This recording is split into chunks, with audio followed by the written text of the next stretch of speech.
Hello guys, welcome back to my channel Medico Gyan, the final stop for all your medical queries.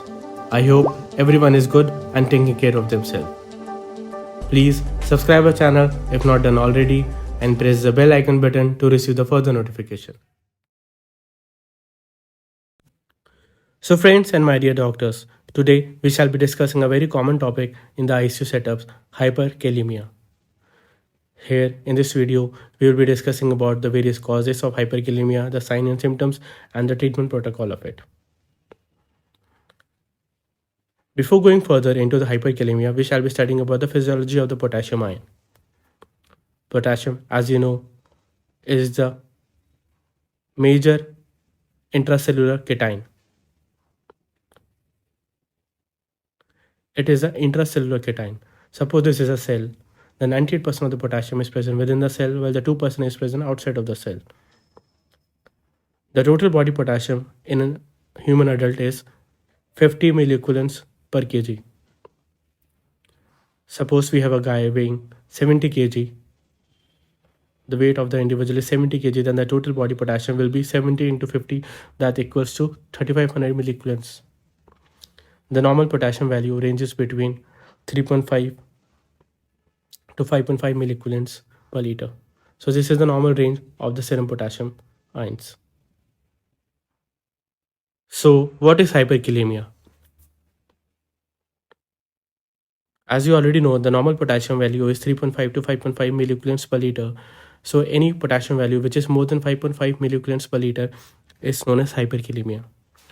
Now we shall be discussing about what are the various causes which can lead to hyperkalemia. This is a machine. So the mnemonic to remember the causes of hyperkalemia is machine. This is a machine which tests the serum potassium ions. Machine. M stands for medication, which can be ACE inhibitors and NSAIDs. A can be acidosis. Both metabolic and respiratory acidosis can lead to hyperkalemia. C is cellular destruction, as in the cases of burns and traumatic injury. H stands for hypoaldosteronism and hemolysis. I stands for intake, which means excess of intake of the potassium containing foods. N stands for nephrons, which means renal failure. And E stands for excretion. If the excretion is impaired, it can cause hyperkalemia too. So these are the major causes of hyperkalemia. Now we shall be discussing about the various signs and symptoms of hyperkalemia. It can be remembered by a mnemonic murder. This is a murder, which means if a physician fails to recognize the signs and symptoms of hyperkalemia, it's like a murder. M stands for muscle weakness. U stands for urine, that can be oliguria or anuria. R stands for respiratory distress. This is respiratory distress. D stands for decreased cardiac contractility. E stands for ECG changes, the various ECG changes which I shall be discussing in the next page. R stands for reflexes, which can be hyperreflexia or areflexia. As discussed, there are certain ECG changes in hyperkalemia. So in this page, we shall be discussing what are the various ECG changes in hyperkalemia. It can be categorized as mild, moderate, and severe. Mild is 5.5 to 6.5 milliequivalents per liter, in which there are peak T waves and prolonged PR intervals. In moderate, which ranges from 6.5 to 8, there is a loss of P wave and prolonged QRS complex.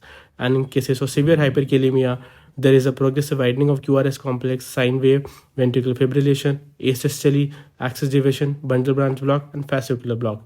These are very important to remember for a physician to diagnose the serum potassium values on the basis of ECG findings. Now lastly, what are the treatment protocols of hyperkalemia? It can be remembered by a mnemonic. The mnemonic is C big K die. If you see the big K, then the patient may die.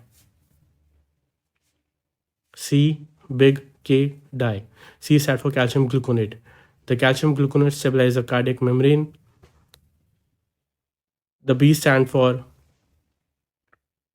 beta 2 agonist, and bicarbonate, which shift the potassium intercellularly. I stand for insulin and G stand for glucose. The insulin will shift the potassium within the cell, while the glucose will prevent from hypoglycemia. The K stand for kaaxylate, which helps in the fecal excretion of the increased potassium ions. And in DI, it stands for diuretic and dialysis. So friends, this was a treatment protocol of hyperkalemia, which every physician should know. So friends, thank you for watching this short video on hyperkalemia. I hope everyone understood this lecture well. Please do subscribe the channel if not done already and press the bell icon button to receive the further notification.